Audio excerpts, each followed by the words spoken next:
une lettre de François Hollande, un document envoyé il y a quelques jours à Blaise Compaoré dans lequel le président français interpelle directement Blaise Compaoré sur la situation politique du Burkina. Quel est le contenu de cette lettre ?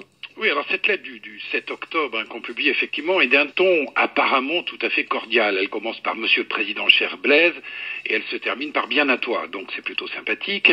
Elle concerne d'abord le Mali. Il remercie Blaise Compaoré pour l'engagement du Burkina Faso au Mali, pour son soutien au dialogue d'Alger, l'engagement du contingent burkinabé, sa connaissance du terrain est précieuse, dit-il.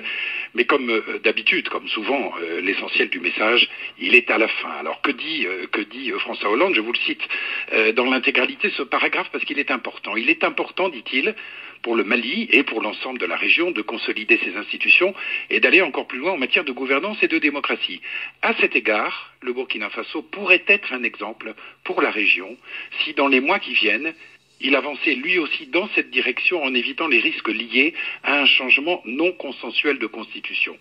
Vous pourriez alors compter sur la France pour vous soutenir si vous souhaitez mettre votre expérience et vos talents à la disposition de la communauté internationale.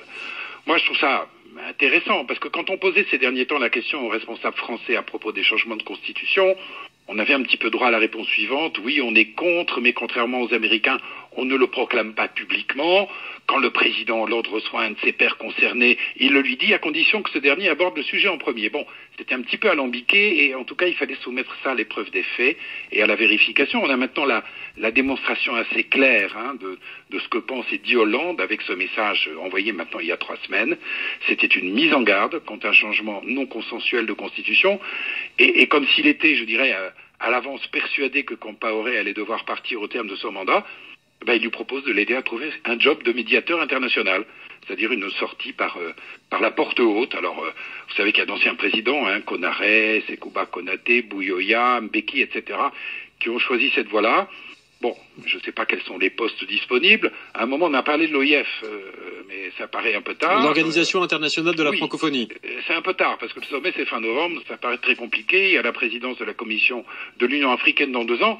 Bon, ce qui reste à vérifier, c'est si Blaise Compaoré est dans cet état d'esprit, ce dont personnellement je doute fort. François Soudan, beaucoup l'ont présenté quand même jusqu'à maintenant Paris comme un soutien de Blaise Compaoré. Est-ce qu'avec cette lettre, on n'a pas un appui qui est finalement pas aussi clair qu'on le disait avant? Manifestement, il n'y a pas d'appui à Blaise Compaoré avec cette lettre. Ça me semble assez clair. Est-ce que ça veut dire que Paris pourrait lâcher Blaise Compaoré dans la situation dans laquelle il se trouve aujourd'hui? Il est clair qu'il y a 3 semaines, François Hollande conseillait fortement à Blaise Compaoré, quand on lit après les lignes, de ne renoncer à son projet de changement de constitution et préembouter à l'avance le fait qu'il n'allait pas se représenter en 2015 et donc on lui proposait de lui trouver un travail. Donc ça me semble assez clair. Justement, à ce propos, Abdoulaye Soma, vous êtes toujours en ligne avec nous, juriste, président de la Société des juristes constitutionnels du Burkina Faso. Est-ce que c'est une perspective qui vous semble abordable, en quelque sorte, d'exfiltrer Blaise Compaoré pour le laisser occuper des fonctions au sein d'une organisation internationale? Un président chassé par la rue et qui occuperait ensuite des fonctions importantes au sein de la communauté internationale, ça vous semble faisable? C'est délicat en tout cas en ce moment. Je pense que ça aurait pu être une solution envisageable si la décision avait été prise bien avant d'annoncer la possibilité d'alternance en 2015. D'après les exposés que nous avons pu écouter, c'était la perspective en fait qui était proposée il y a quelques mois. Mais maintenant, il y a eu un changement de dynamique, un changement de la situation qui fait qu'on ne peut plus penser sérieusement à cette alternative. Mais peu importe, pour nous, au Burkina Faso, toute proposition qui tendrait à une démocratie plus profonde et à une stabilité plus grande de la population est bonne à examiner. Pour vous, Augustin Lohada, donc cette sortie honorable entre guillemets, pardon, Monsieur Soma, Abdoulaye Soma, excusez-moi, Abdoulaye Soma, on parlait beaucoup de situations de sortie honorable pour Blaise Compaoré. C'était un mot qui était répété depuis des mois par les manifestants. Il faut qu'il parte par la grande porte avec dignité. Aujourd'hui, ce scénario vous semble pas vraiment possible. Est-ce que ça veut dire qu'on va forcément aller au clash violent? Non, je pense qu'il y a encore une petite porte honorable qui reste ouverte. Il suffirait, par exemple, que le président Blaise Compaoré prenne la parole maintenant. Il annonce qu'il a entendu, comme il a dit d'ailleurs dans le communiqué précédent, il a entendu les revendications de la population, qu'il décide clairement de partir, mais qu'il veut s'entretenir avec l'opposition à ce sujet. Donc, je pense qu'à partir de là, on aurait une certaine clarté dans la situation, qu'il n'est plus là, ce qui est conforme à la revendication de la population et au communiqué de presse de l'opposition politique, et on pourrait alors, avec un dialogue, dans un dialogue avec l'opposition politique, en conjonction avec les partenaires institutionnels du Burkina Faso, aménager ce qui reste encore une porte de sortie pour le président Compaoré.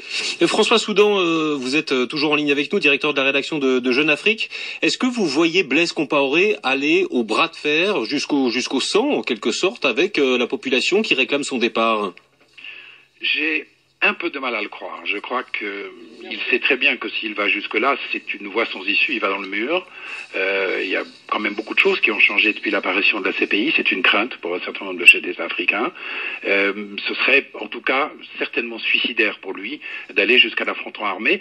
Il a des moyens, il a des hommes, il a une garde présidentielle qui jusqu'ici lui est fidèle et qui est surarmée. Il a des stocks, il a des bunkers avec beaucoup d'armes, pas loin de Ouagadougou, mais je pense pas qu'il en fera usage.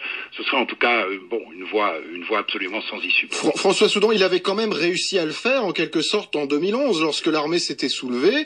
Il avait déployé les militaires. Dans certaines villes, l'insurrection avait été matée, parfois dans le sang. Est-ce qu'un bis repetita est possible, ou là cette fois la déferlante est vraiment trop importante selon vous? Il est trop acculé entre guillemets? Il n'y a rien à voir entre si vous voulez, une mutinerie, même si elle est généralisée, même si elle a été rejointe par un certain nombre de civils, ça n'a rien à voir. Là, maintenant, ça ressemble quelque part à une révolution, si vous voulez, un petit peu avec des scénarios qu'on a connus en Tunisie, par exemple. Ce serait tiré dans la foule, tiré dans le peuple. C'est une voie sans issue, en tout cas, je l'espère. Nous sommes en 2014, les choses ont maintenant changé, et pour les chefs d'État qui s'amusent à ce genre de choses, il est évident qu'après c'est la CPI qui les attend, ils le savent très bien. Merci beaucoup François Soudan, directeur de la rédaction de Jeune Afrique, merci d'avoir été en direct avec nous. Édition spéciale. Édition spéciale, toujours autour de cette insurrection en cours au Burkina Faso. Le président Blaise Compaoré, acculé par la population qui réclame son départ, et l'opposition qui vient de faire sa déclaration. Frédéric Gara est en ligne, en direct avec nous. Bonjour Frédéric, vous êtes à Ouagadougou. Bonjour Benoît. L'opposition vient donc de faire sa déclaration et répond à l'état de siège décrété par Blaise Compaoré. Elle répond que maintenant, il faut maintenir l'appel à la désobéissance civile. Tout à fait. Après avoir longuement réfléchi, raturé, recopié le texte de cette déclaration, elle vient d'être lue à l'instant, il y a quelques minutes, par Zéphirin Diabré, le chef de file de l'opposition du CEFOP ici à Ouagadougou. Et les mots sont très clairs. Il dénonce des mesures scélérates et inopportunes à l'encontre de Blaise Compaoré et de sa volonté de modifier la Constitution.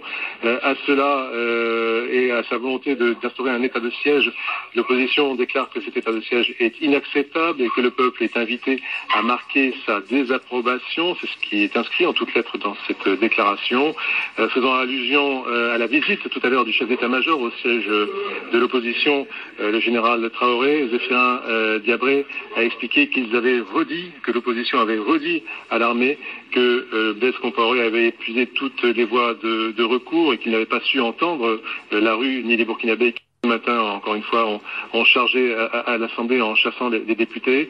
C'est l'entêtement du président Compaoré qui a obligé le peuple à prendre ses responsabilités de la manière que l'on sait, dit ce communiqué. Enfin, Benoît, l'opposition politique a redit à l'armée que son exigence d'une démission immédiate et sans condition du président Blaise Compaoré demeurait, et c'est selon elle la seule décision qui peut ramener la paix au Burkina Faso. Toute l'opposition s'est réunie comme un seul homme pour partir vers la place de la Nation où apparemment une foule importante les attend, et sans doute cette déclaration va être redite en public à tous les Burkinabés, à tous les Ouagalais qui attendent ça avec impatience. Alors justement, dans l'autre camp, Frédéric, on sait que Blaise Compaoré doit s'exprimer. Cela fait maintenant à peu près 3 quarts d'heure que l'on parle de sa future intervention. Est-ce que vous avez des nouvelles? Alors, à vrai dire, on a peu de nouvelles. Apparemment, le président burkinabé est dans son palais présidentiel vers Ouagadougou, à Kosiane. Il doit être, on suppose, en train de rédiger ce texte. Il a reçu beaucoup de visites évidemment de tous les grands, de tous les corps habillés, de tous les gradés, de tous les militaires et chefs d'état-major à la retraite ou en activité.